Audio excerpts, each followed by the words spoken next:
So with word embedding, we can make a language model.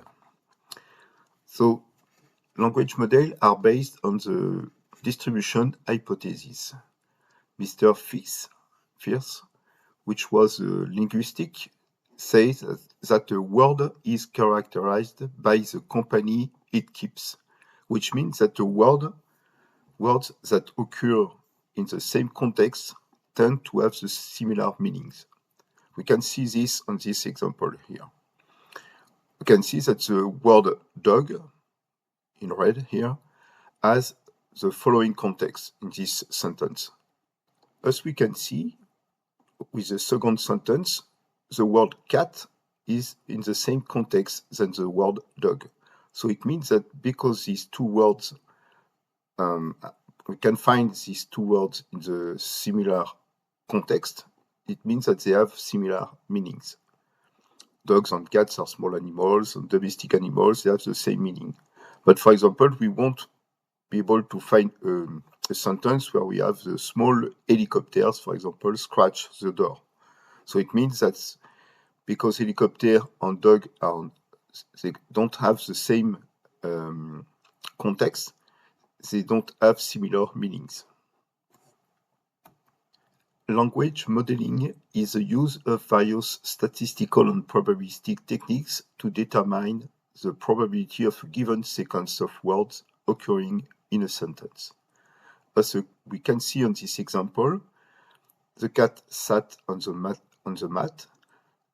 We can predict that the verb sat has a high probability in this kind of sentence because this sentence has a real meaning if we put sat. But if we put the word sad, it has no meaning. This sentence has no meaning. So the probability to see this word in this sentence has a very low probability. This is the same for the two following sentences here. High wind tonight has a high probability, but large wind tonight has the lowest probability. So if we have a language model which can predict the probability to find a word on a sentence, we can use this to predict the next word in a sentence. If you start to type on your smartphone, for example, the sentence, the students opened there, the system will propose you, among all the words of the English vocabulary, it will propose you some words that has a meaning for this sentence.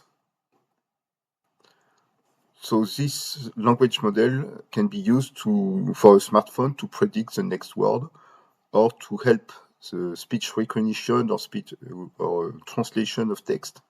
And it is mainly used, as we will see later, for large language model like ChatGPT. So word prediction, how does it work? We take two words, these two words, which is the beginning of a sentence, and we try to predict the third word, which follows these two words. So first we take each word and use an embedding. So embedding, we will see later how we compute embedding for a word, but we have all the words here of the English vocabulary, and we have 4 columns here because 4 columns means that each word has which words have are described by a 4 vector embedding. So we take these 2 words here, we get their corresponding embeddings. We send these 2 embeddings as an input to a neural network, which role is to predict the next word. So among all the words in the English vocabulary, the the goal of the model language is to compute the probability for this word to follow these two ones, for this word to follow these two ones, and the one which has the highest probability will be the third one, which will follow these two ones. So how do we train a language model? To do this, we need a lot of text, very, very lot of text. And so we will take all the kind of available text, all the books which were digitalized, all the articles on internet, like all the articles on Wikipedia, on every written text by human will be used to help the training of language model. And to exploit, to use this text, we will take sentences like this one, and on this sentence we will move what we call a sliding window. So here we have a sliding window of three words, and we will shift this sliding window on this sentence. And each time we will get the two first words, which will be the input of a neural network, and we will train the neural network to predict the third word. So for this, for example, not make A, not and make will be the two inputs in our neural network, and this neural network has to predict this word, and so on. But the problem is if you do this with this sentence, for example, we have a J was hit by a. We may think that the highest probability, one of the highest probability word will be bus. But if the real sentence is J was hit by a something bus, here we see that on this position we can't have a word, but we should have we can't have a noun as a word, but we should have a adjective, for example, just like a red bus or a green bus or something like this. So the context must be the word before the word that we try to guess, but we must add the word after the word we try to guess. So for the word we try to guess, we must, in the context, use word before and word after. So there are some algorithms which are used to compute this probability. There are mainly two types of algorithms. One is a continuous bag of words, and the other one is skipgram. So for example, here we have a sliding window of 5. The word that we try to predict is the middle word here, red, right? And the context is the two first green here and the two last green here words. So as an input, we will give the 4 context words, and the output of the language model should be this output. It must predict the word red when you put these inputs. So the continuous bag of words is something like this. You put the two first words, the two last words, and the system must predict the word in the middle between the two first and the two last. The skipgram algorithm is the opposite. You put a word like red, for example, like this one, and the system is trained to predict the surrounding neighbors' words. The two neighbors' words in front, the two neighbors' words after. So it is the opposite. So the skip-gram algorithm tried to guess neighboring words using the current word.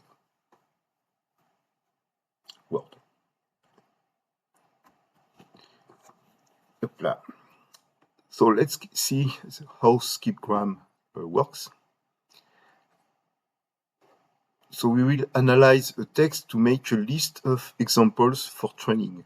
So we will get all the text from Wikipedia, from books, and so on, and we will, for each sentence, we will use each sentence to make a huge collection of training examples. For example, for this word, this sentence, with the sliding window techniques, we will get, for example, to predict this one, we will get this 2-1 and this 2-1. So for the skip-gram, we have this input target. The input word will be A, and the target word, one of the target word will be not. Another one will be make. Another one will be make, machine, and the first one will be in. So with each position of the sliding window, we get 4 examples. Now we shift one cell on the right. Now we have to predict machine, and so machine is an input, and we should guess the 4 neighbors. So 4 neighbors for this sentence. So we have a make, a, in, and the. So this is a technique to build this huge list of input words and target words corresponding. Now we want to train the system for the word embedding. So we have this from the previous step. We have this. So it means, for example, that for the word not, we want the output of the system to be so, this one. So it means that for all the words in the English vocabulary, we should output 0, except for this word. This word should have an output of 1, a probability of 1. But for all the other one, if we put not as an input, we should have a probability of 0. So we will repeat this process of training for all the couples, input word here on output on target word, for all the trainings that we have, and for many epochs, in order to train the model. So here the idea is just as usual when you want to train a neural network.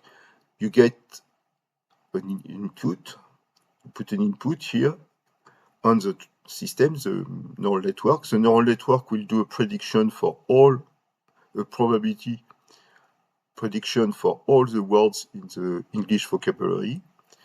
We want this one to be 1. So the error here, this is the predicted value, and we want to have 1. So the error is 0.99. And here is the computation of all the other probability. And for all the other probability here and here, we should have 0.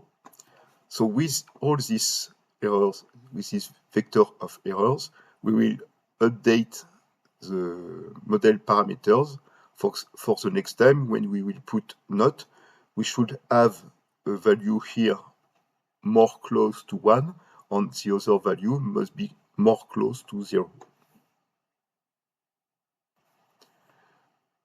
Okay, so we have 2 problems with this.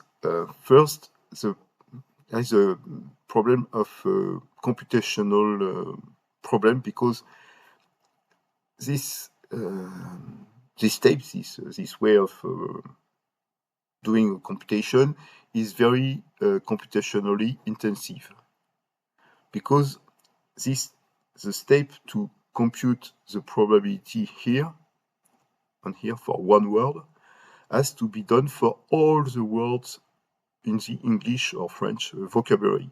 So it's a lot of computation to perform. So we will change the task. Instead of trying with an input word to predict the most probable output word, we will get these two words, the word this one and this one, and we will train a model to predict if these two words are good neighbors or not. So because we want these two words to be neighbors, because they are close together in the sentence, okay, this one follows this one. So we want to have, because they are neighbors, we want to have a probability of 1 here. So instead of predicting which word is the most probable, we want to predict if these two words are neighbors or not. So this is one first modification. The other modification is that on our training data, we just have couples of words which follow, where one follows the previous one. We just have this kind of target of one. We just have this. We have a not. We have a short which follow not, so they are neighbors. Yes. Make which follows not, they are neighbors. Yes. But with this, we have only positive examples. Where with positive, I mean only examples where the target is 1. So we must add negative samples. So negative samples are words which are not following one with the other one. So we randomly pick some words from the English vocabulary, like this one and this one, and we say that not on this word, are not neighbors. This word and this word are not neighbors, but this one and this one are neighbors. So, for example, for each positive sample, we add 2 negative samples. Okay, so now let's see the Word2Vec training process. So Word2Vec is an algorithm which is used to, as the name indicates, to compute the embedding as a vector for each word by a training process.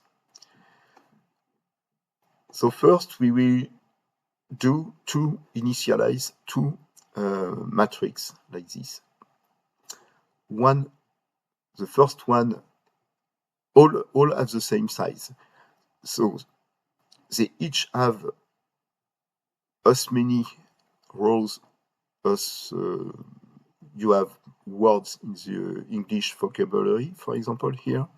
So this is the vocabulary size. It depends on the language, French or English or so on, but it's tens of thousands of words, because we have tens of thousands of different words.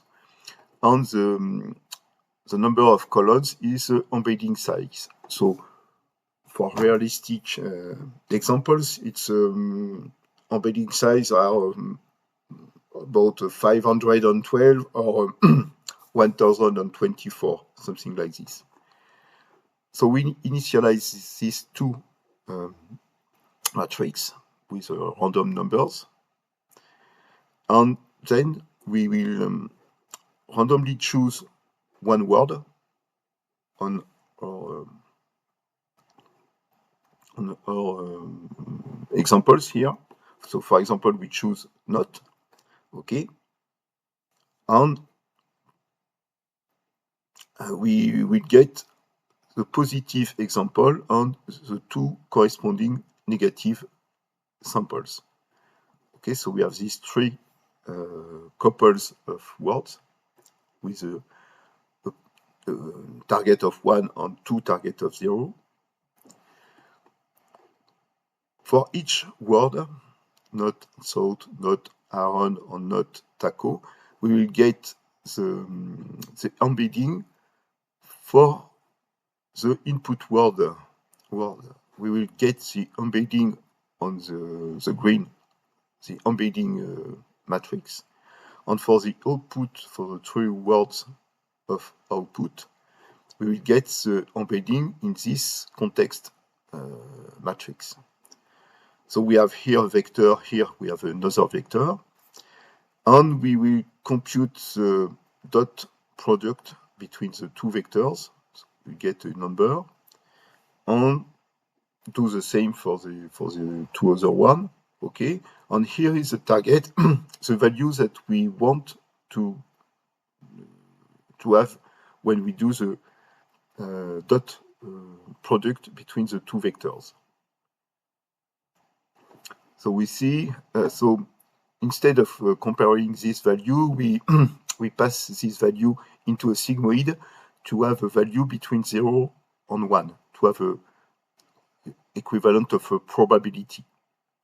So it means here that the system thinks that these two words have a probability of 55% to be neighbors. But we want to have a probability of 100%. So the error made by the system is 0.45%. We do the same for the two other examples here. We compute when we get the sigmoid of this we have a 25%, but we should have a probability of 0.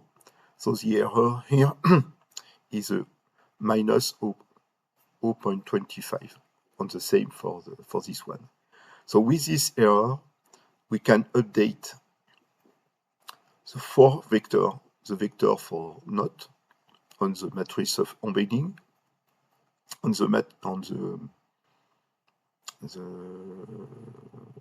we can update to the embedding for the three corresponding words here. And we repeat this process for we get another word randomly here, get the 3 values, pass these 3 values, compute the dot product, and update with the error, we update the parameter of the models.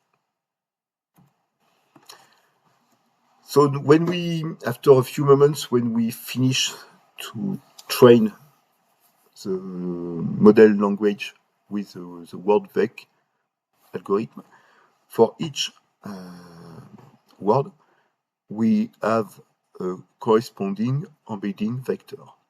And so how can we use this corresponding vector, this embedding vector? For example, on a search engine like Google, you may, for example, search for a restaurant for hamburger, okay? But instead of only searching for the only word hamburger, Google will try to search for all the words which are close to hamburger. So you pass hamburger, you get the embedding of hamburger, and then you search for all the words which are close to this vector, and the corresponding vector will give you other words which meanings should be close to the meaning of hamburger. So it means that instead of only searching for restaurant for hamburger, it will search for restaurant for burger, for hamburgers, for cheeseburger, for sandwich, for hot dog, and so on, because these words are close, relatively close to the word hamburger. So this is one way we can use the embedding. So if we summarize what we have seen, we will use training data the text from internet, from books, from everything, for two purposes. One is for tokenizer, so we will use to recognize on this text which words are frequently used, so they will stay as a token, on which words are not frequently used, but we can split these words into pieces. Like eating, we can split it in eat and ing as a token. So with sentence like this, the tokenizer will learn to split this into these 4 tokens. On these 4 tokens, with the help of, so we have a text, we split it into token, and we will use an algorithm like Word2Vec, for example, to compute for each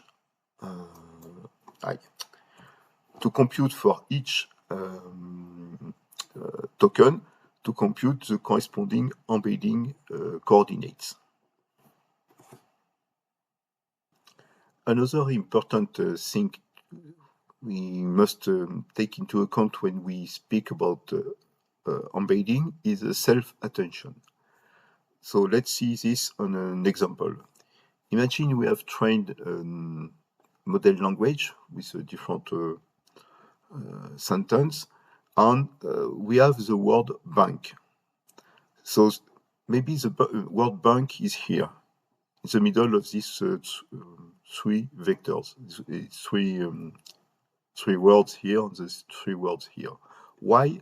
Because in English, bank can mean the place where you put money, so it should be close to this word because it has they are in the same context. But a bank can mean to a place near a river, so it should be close to these words too. So now, if the text that we are working on, for example, for translation or to resume or to write something, if the context is I ask a large language model, for example, like a ChatGPT, to write a poem about a man fishing on a river bank. So here, clearly, the meaning of the word bank is a bank of a river. So we want this word embedding, the vector of this point, to shift near this word, to be in the same context.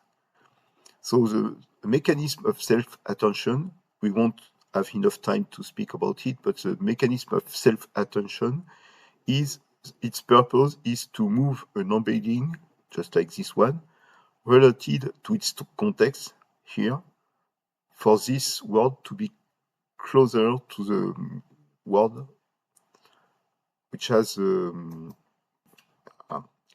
a similar meaning.